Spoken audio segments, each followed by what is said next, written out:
જૂનાગઢ તાલુકાના વિસાવદર ખાતે પૂર્વ ધારાસભ્ય હર્ષદભાઈ રીબડિયાની વિશેષ ઉપસ્થિતિમાં નગરજનોએ વિકસિત ભારત સંકલ્પ યાત્રાનું ભવ્ય સ્વાગત કર્યું। પૂર્વ ધારાસભ્ય હર્ષદભાઈ રીબડિયા દ્વારા જણાવવામાં આવ્યું કે વંચિત લાભાર્થીઓ સુધી યોજનાની માહિતી પહોંચાડવાનું કામ સંકલ્પ યાત્રાએ શ્રેષ્ઠ માધ્યમ બન્યું છે। જૂનાગઢ જિલ્લાના વિસાવદર ખાતે પૂર્વ ધારાસભ્ય શ્રી હર્ષદભાઈ રીબડિયાની વિશેષ ઉપસ્થિતિમાં નગરજનોએ વિકસિત ભારત સંકલ્પ યાત્રાનું ભવ્ય સ્વાગત કર્યું। હર્ષદભાઈએ જણાવ્યું કે વડાપ્રધાન શ્રી નરેન્દ્રભાઈ મોદીએ વંચિત અને અંત્યોદય પરિવારની સાચા અર્થમાં દરકાર કરી છે। મુખ્યમંત્રી શ્રી ભૂપેન્દ્રભાઈ પટેલના નેતૃત્વવાળી રાજ્ય સરકારે વિકસિત ભારત સંકલ્પ યાત્રા થકી અંત્યોદય પરિવાર સુધી કલ્યાણકારી યોજનાનો લાભ પહોંચાડવા માટે શિક્ષણ, પોષણ અને સ્વાસ્થ્ય આવશ્યક ખેતીલક્ષી, મહિલાલક્ષી અનેક યોજનાઓ અમલી બનાવી વંચિતોના સર્વાંગી વિકાસને કેન્દ્ર સ્થાન આપ્યું છે। સંકલ્પ યાત્રાના માધ્યમથી વિસાવદરના નગરજનોએ વડાપ્રધાનશ્રીને પ્રેરક ઉદ્બોધન અને યોજનાની માહિતભરી ટૂંકી ફિલ્મ નિહાળી વિકસિત રાષ્ટ્રના નિર્માણ માટેની પોતાની ભાગીદારી સુનિશ્ચિત કરવા સમુદાયના શપથ ગ્રહણ કર્યા હતા। નગરજનોએ ધરતી કરે પુકાર કે થીમ હેઠળ પ્રેરક સંદેશો આપતા સાંસ્કૃતિક કાર્યક્રમ નિહાળ્યો હતો। મેરી કહાની મેરી જુબાની હેઠળ લાભાર્થીઓએ યોજનાકીય લાભ અંગે પોતાના અનુભવો નગરજનો સમક્ષ રજૂ કર્યા હતા।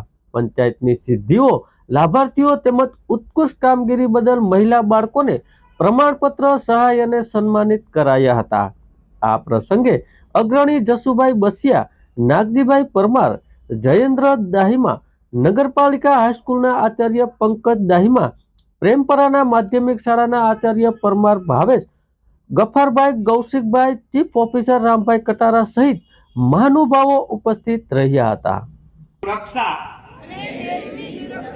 કરનારાઓનું સન્માન કરીશું, નાગરિક હોવાનું કર્તવ્ય નિભાવીશું। ભારત માતા કી જય, ભારત માતા કી જય, ભારત માતા કી જય। ઉપસ્થિત મહેમાનોનું હું હાર્દિક દિલથી સ્વાગત કરું છું। પીએમ સ્વનિધિ યોજના અંતર્ગત સરકાર શ્રી દ્વારા ખૂબ સરસ લાભ મળેલ છે। તેમાં પ્રથમ હપ્તો 10,000નો, બીજી લોનનો હપ્તો 20,000નો તેમજ ત્રીજી લોનનો હપ્તો 50,000નો આપવામાં આવેલ છે।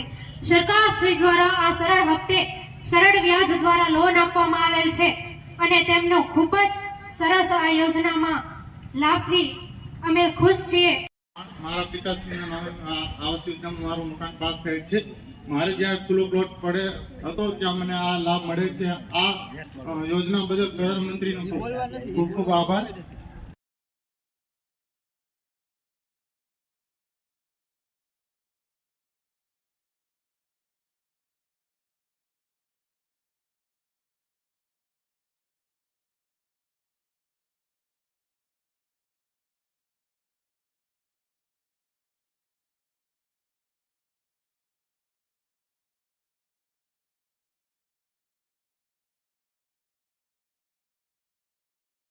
સવિતાબેન એસ વાઘેલા,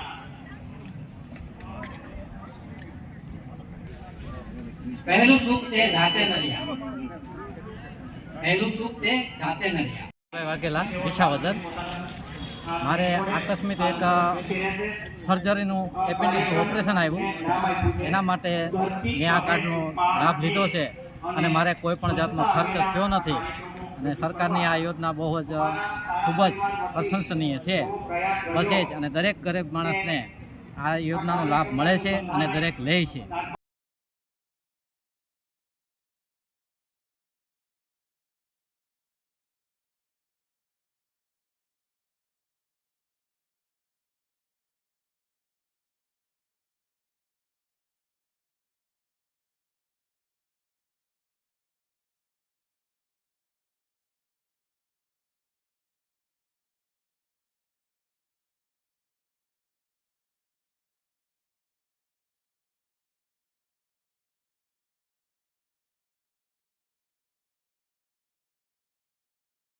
રજૂ કરવા જઈ રહ્યો છું।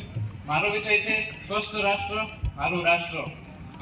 સ્વચ્છતા ત્યાં પ્રભુતા એ એમનું જીવન સૂત્ર હતું।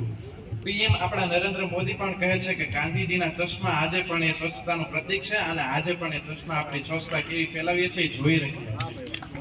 અહીંયા ફલક કરવામાં આવ્યું છે એની બધી વિસ્તૃત માર્ગદર્શન ચર્ચાઓ કરવામાં આવી. સાથે સાથે દરેકને માર્ગદર્શન દેવામાં આવ્યું. તો આજના આ રૂડા અવસરે આપણી વચ્ચે વિસાવદર વેસવાણી જૂનાગઢ ગ્રામ્ય વિસ્તારના પૂર્વ ધારાસભ્ય આદરણીય માનની વાઘેલા સાહેબ પણ હાજર રહ્યા છે.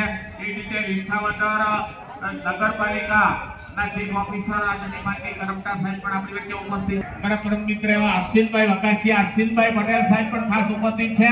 ત્યારે આ વિશેષ પ્રેમપરા શાળાના આચાર્ય શ્રી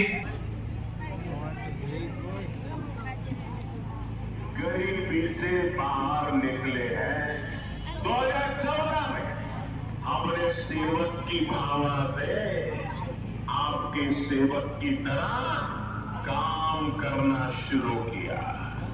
जिन्हें सबसे दूर समझा जाता था, प्रतिशत से भी कम था, आज हम आज करीब 100% घरों में महिलाओं को धुएं से मुक्ति मिल चुकी है.